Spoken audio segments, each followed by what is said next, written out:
If your next paycheck is decided by a conversation you haven't had yet, you're leaving money on the table.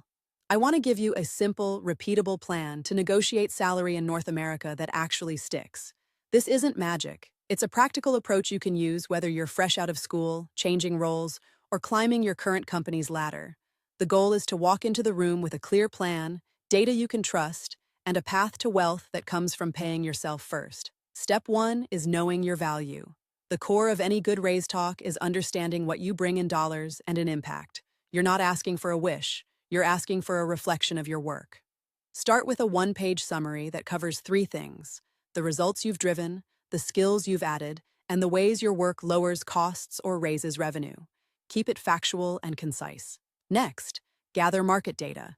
You want to know what similar roles pay in your city for your level of experience. Look at reputable sources like Glassdoor, PayScale, LinkedIn Salary, and role-specific sites. In North America, a typical range is not a single number, but a band. Note the median, the top of the band, and where your current salary sits in that band. If you're in a high-demand field, the top end matters more. If you're in a slower market, the bottom end can guide a fair ask. Bring a few one-line data points to the table so your conversation isn't just a gut feeling. Define your numbers with a strategy. Start with your target base salary, then add your target total compensation, which includes bonuses, equity, and retirement contributions. A practical move is to set a target that's 5 to 15% above your current range if you're moving within the same company, or 10–20% above your current salary if you're switching employers. If you're offered a compelling role but the base isn't there, you can push for a strong sign-on, a better equity package, or a beefed-up retirement plan to close the gap. Create a value-backed script you can use in the meeting. Your opening should be calm and confident. Lead with your appreciation for the role and the opportunity, then state your case in 3 short bullets: what you've delivered, what the market pays, and what you're asking for. For example, over the last year, I helped increase our client retention by 12%, cut onboarding time by 20%, and led a project that saved the team 3 weeks of work. Market data shows comparable roles in our city pay around X to Y. Based on that, I'm targeting a total compensation of Z, including base, bonus, and equity. Practice this aloud a few times so it feels natural. Timing matters.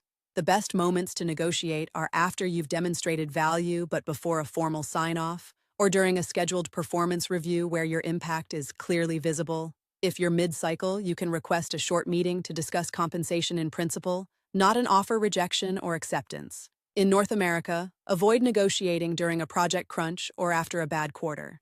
The goal is a rational conversation about value, not a reaction to stress. Use the conversation to anchor and then propose a plan. Start with your market data, then tie it to your role's future impact. Share a plausible plan for the next 90 days that outlines concrete goals and how you'll measure success. This is your proof of future value.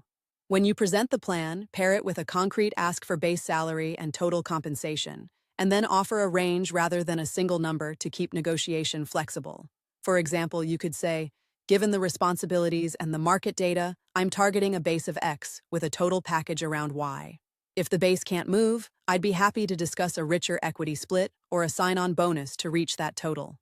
Think beyond base salary. In North America, total compensation is a better measure than base alone. If the base won't budge, you can trade in sign-on bonuses, equity, extra vacation days, remote work stipends, professional development budgets, or health and retirement benefits. In Canada, you might push on RRSP or TFSA contribution rules. In the US, you can look at 401k matching and HSA contributions. This is where you make your money management plan stronger. Here's a concrete 90-day plan you can bring to the table. In the first 30 days, you'll map your key projects and identify 2 to 3 high-impact outcomes you can deliver quickly. In days 31 to 60, you'll launch one measurable initiative that saves time or money and document the impact with data. In days 61 to 90, you'll complete a project that adds strategic value to the team and prepare a short case study of the results. When you present this plan, you're not just asking for money, you're showing how you'll create more money for the company.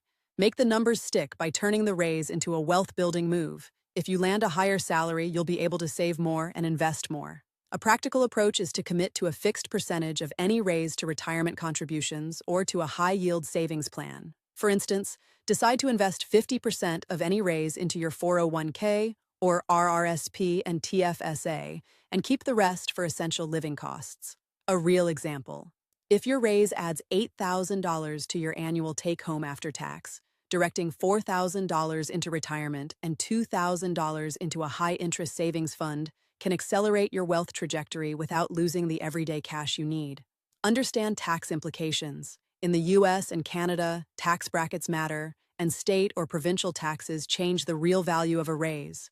A higher salary could push you into a higher tax bracket, so what looks like a big number on paper might translate into a smaller difference in your net pay. It helps to run a quick after-tax scenario or talk to a tax advisor to estimate take-home pay changes. This makes your ask more credible and prevents you from chasing an illusion of wealth. Practice the negotiation. Role play with a trusted colleague or friend so you can hear your voice and adjust the tone. Focus on staying calm, using concise language, and listening more than you talk. If you hear an objection, acknowledge it and respond with a data-backed counterpoint. For example, if the employer says the budget is tight, reply with a plan for staged increases tied to the 90-day plan or a sign-on that bridges the gap. Avoid 3 common traps. First, don't imply entitlement. Employers respond better to a value proposition, not a demand. Second, don't trade away your future for a quick win. If you accept a small base increase today but lose long-term gains from equity or growth opportunities, you've settled for less overall. Third, don't come unprepared with no data. You'll be seen as unprofessional, and the negotiation will likely go sideways. Turn the offer into a decision that builds wealth. If you receive an offer that's decent but not great, you can negotiate for a faster ramp in salary or early evaluation. You can also propose a structured performance review in 6 months with a guaranteed increase if you hit agreed targets. This turns the negotiation from a one-time event into a plan that can grow your wealth over time, rather than a single paycheck bump. A few practical numbers to keep in mind. In many North American cities, a 10% to 15% increase in base salary when switching jobs is common, as is a stronger sign-on bonus or equity package for high-demand roles. When you stay with your current employer, a 3% to 6% annual raise is typical, but you can push higher if you've delivered outstanding results, taken on more responsibility, or the market has shifted. The key is to tie the number to your proven value and the market reality. Let your money work for you, not your emotions. If you land a higher salary, your fastest path to wealth is to automate investments. Set up a monthly transfer to your retirement accounts or an investment account on payday. Treat your future self as a paying customer who deserves excellent service. This mindset makes salary negotiations feel less personal and more like a strategic business decision. On the day of the negotiation, start with a calm, confident tone. Express appreciation for the opportunity, then present your value, market data, and plan. Be precise about your numbers and offer a flexible range. If needed, suggest a follow-up meeting after you and the employer have had time to review the data. You don't want to rush this. You want a thoughtful, mutually beneficial outcome. If you're listening to this in North America, remember the local flavor matters.